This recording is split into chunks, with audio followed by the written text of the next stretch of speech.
5 चीजें मनुष्य के भाग्य का निर्माण करती है। नंबर 1, आपका स्वभाव।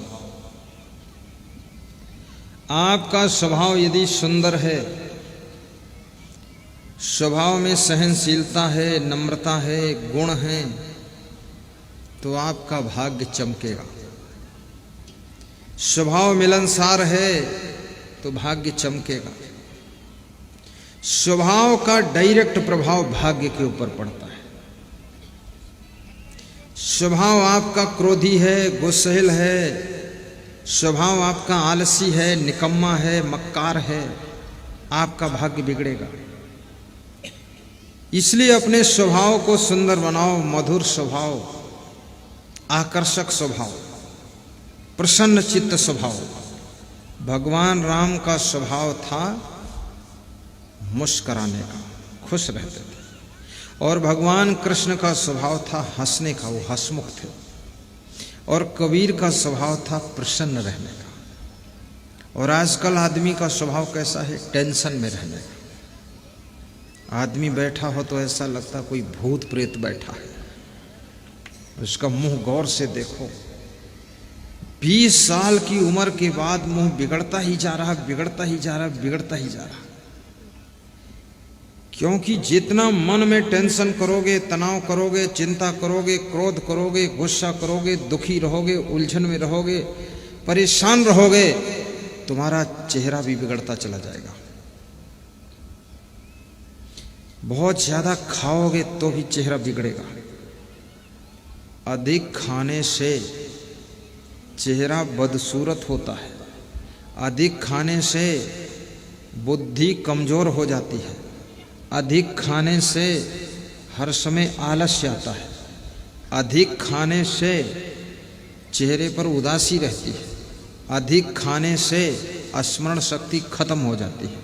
अधिक खाने से जहाँ बैठो वहाँ नींद आती है। अधिक खाने से सुस्ती रहती है। अधिक खाने से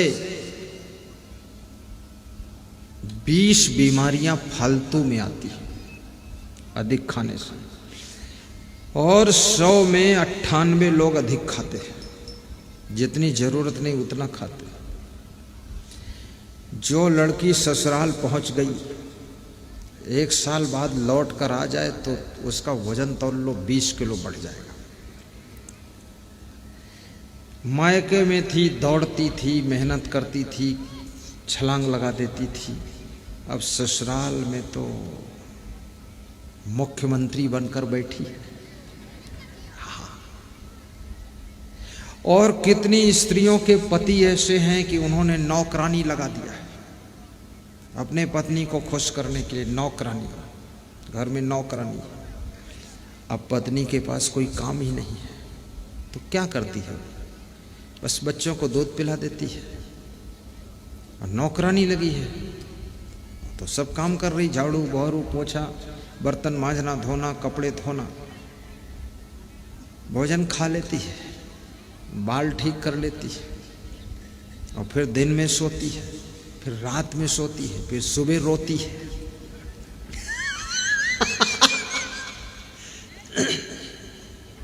हर समय बीमार रहती है। कहती यहाँ दर्द, वहाँ दर्द, घुटनों में दर्द, कमर में दर्द, सिर में दर्द, बाल बाल में दर्द, रग रग में दर्द, नस नस में दर्द, दर्द मोरे नस नस में। ऐसा वैद्य रूढ़ो दवा दे दे, दर्द होगी ही दर्द। इस शरीर से अगर व्यायाम नहीं करोगे, मेहनत नहीं करोगे, गर्म पानी से यदि स्नान करोगे तो आपके शरीर में रग रग में दर्द होगा, नस नस में दर्द होगा और उसी दर्द में तुम मरोगे। कभी दर्द दूर नहीं होगा। और याद रखना, अगर गर्म पानी से स्नान नहीं करोगे और व्यायाम करोगे, मेहनत करोगे, पसीना निकालोगे तो आपके सैकड़ों रोग अपने आप भाग जाएंगे, स्वस्थ हो जाएंगे।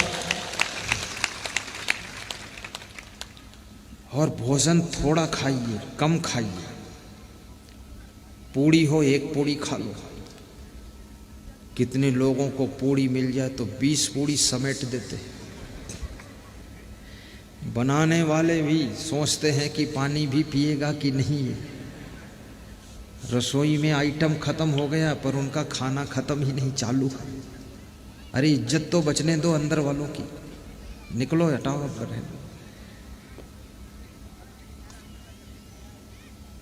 तो नंबर 1 स्वभाव को ठीक करना है। नंबर 2 वाणी, वाणी माने बोलना, बोलना सीखना है।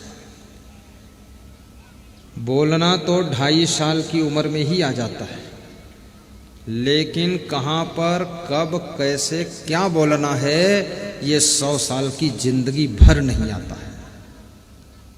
कब कहां क्या बोलना है ये तो आदमी को 100 साल की जिंदगी में नहीं आ पाता है, लेकिन बोलना 2.5 साल की उम्र में, 3 साल की उम्र में आ जाता है, बच्चा बोलने लगता है।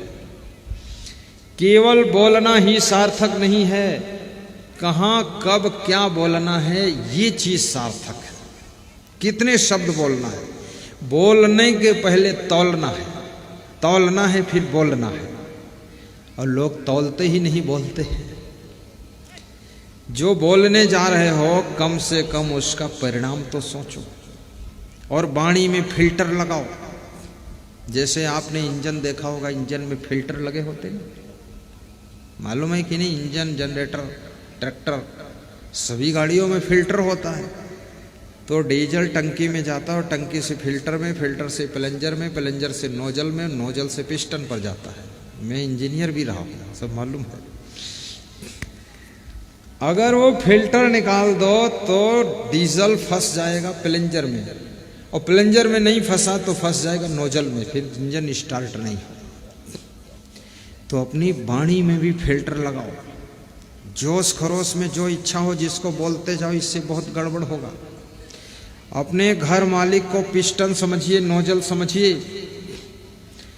अगर आपने बिना विवेक किए, बिना फिल्टर लगाए जोश खरोश में घर मालिक को कोई कठोर शब्द बोल दिया, अंड बंड बोल दिया, तो घर मालिक का दिल अगर बैठ गया, मनोबल गिर गया, तो आपके घर के विकास का इंजन बंद रहेगा, फिर विकास नहीं होगा।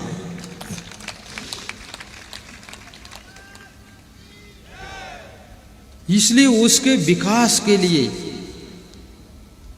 फिल्टर में जैसे तेल छान कर आगे भेजा जाता है, ऐसे अपनी वाणी को छान लीजिए। जोश में मत बोलिए। केवल मेहनत करने से विकास नहीं होगा। बुद्धिमान व्यक्ति जब तक आपकी टीम के अंदर नहीं होगा तब तक आप आगे नहीं बढ़ सकते। बुद्धिमान की जरूरत है, और बुद्धिमान को पचाना बुद्धुओं को बहुत कठिन होता है। जितना बुद्धू होगा वो बुद्धिमान से भी ईर्ष्या करेगा, द्वेष करेगा। आप बुद्धिमान आदमी को अगर आश्रम में तुम्हारे जो बुद्धिमान व्यक्ति है उसके मनोबल को बढ़ाने के लिए फिल्टर लगाकर वाणी तुमने बोला है तो आश्रम का विकास होगा। घर में जो बुद्धिमान है उसको अगर आपने ऊपर उठाने के लिए, उसके मनोबल को बढ़ाने के लिए अपने फिल्टर लगाकर बात कर रहे हो, उसकी प्रशंसा कर रहे हो, तो वह व्यक्ति आपके घर के विकास के दरवाजे खोल देगा। इसलिए हेड आदमी जो है उस आदमी को चोटदार शब्द नहीं बोलना चाहिए। वाणी संभल कर बोलना आ जाए तो आपका भाग्य उदय हो जाएगा, आपकी किस्मत उदय हो जाएगी।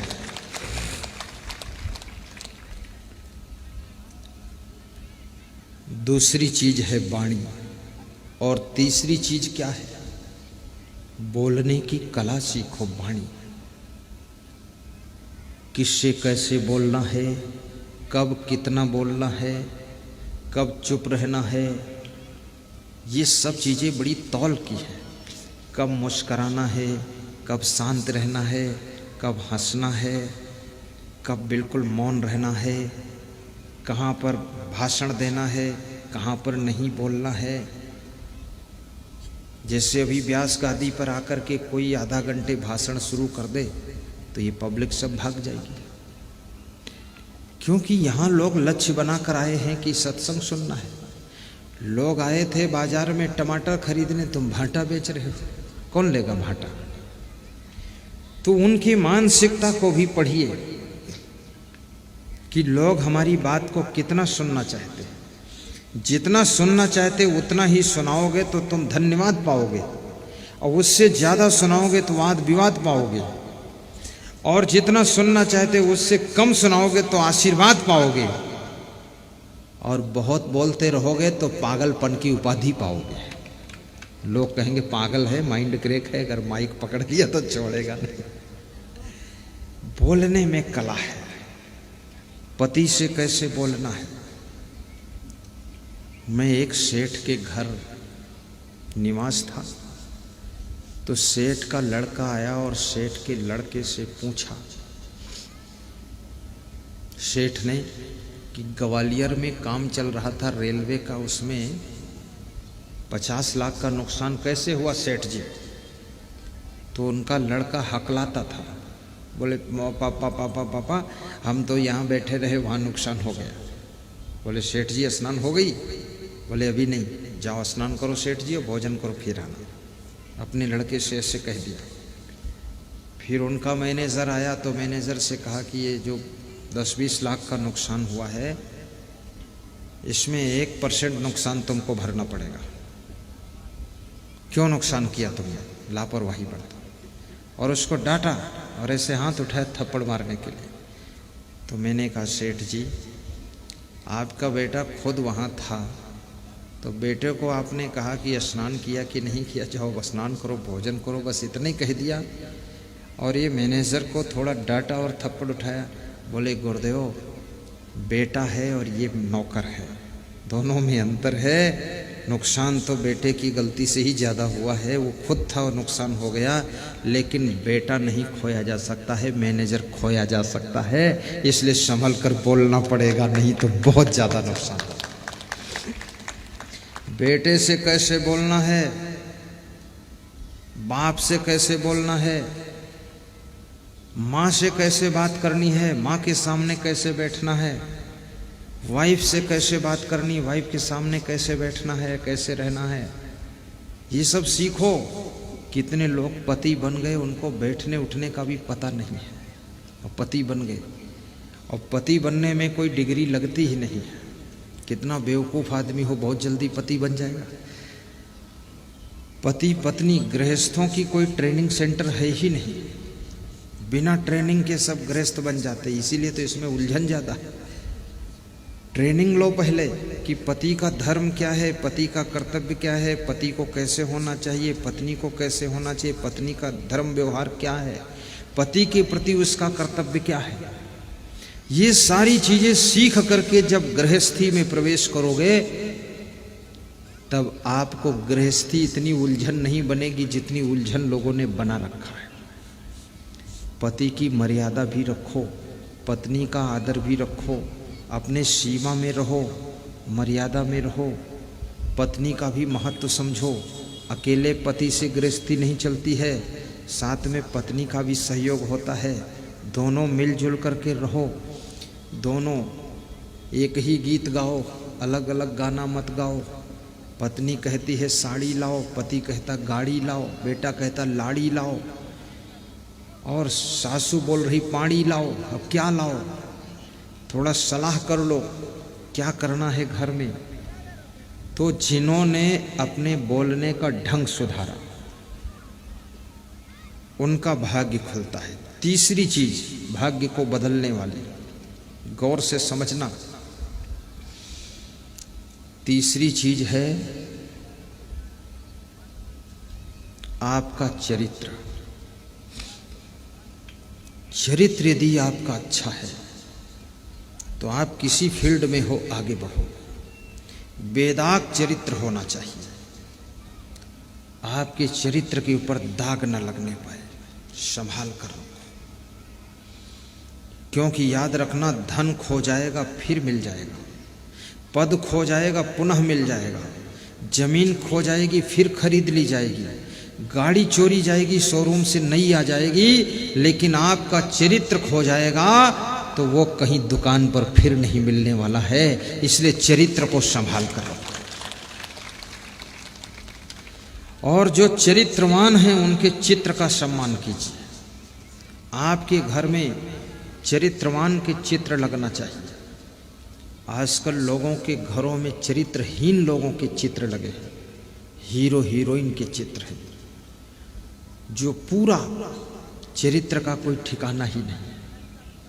वीरों के चित्र लगाओ, हीरो के नहीं, वीरों महारानी लक्ष्मीबाई का चित्र लगाओ, महाराणा प्रताप का चित्र लगाओ, देशभक्तों का चित्र अपने घर में लगाइए, चंद्रशेखर आजाद का चित्र लगाइए, भगत सिंह का लगाइए, बटुकेश्वर दत्त का लगाइए।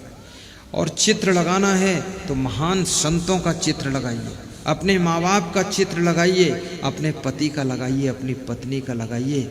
ये दूसरे का चित्र, जिनका चरित्र खो चुका है, उनके चित्र का दर्शन करने से तुम्हारे चरित्र पर बुरा असर पड़ता है, और चरित्रवान के चित्र को देख करके आपका चरित्र भी मजबूत बनता है। इसलिए चरित्रवान का चित्र लगाकर उसकी पूजा करना चाहिए।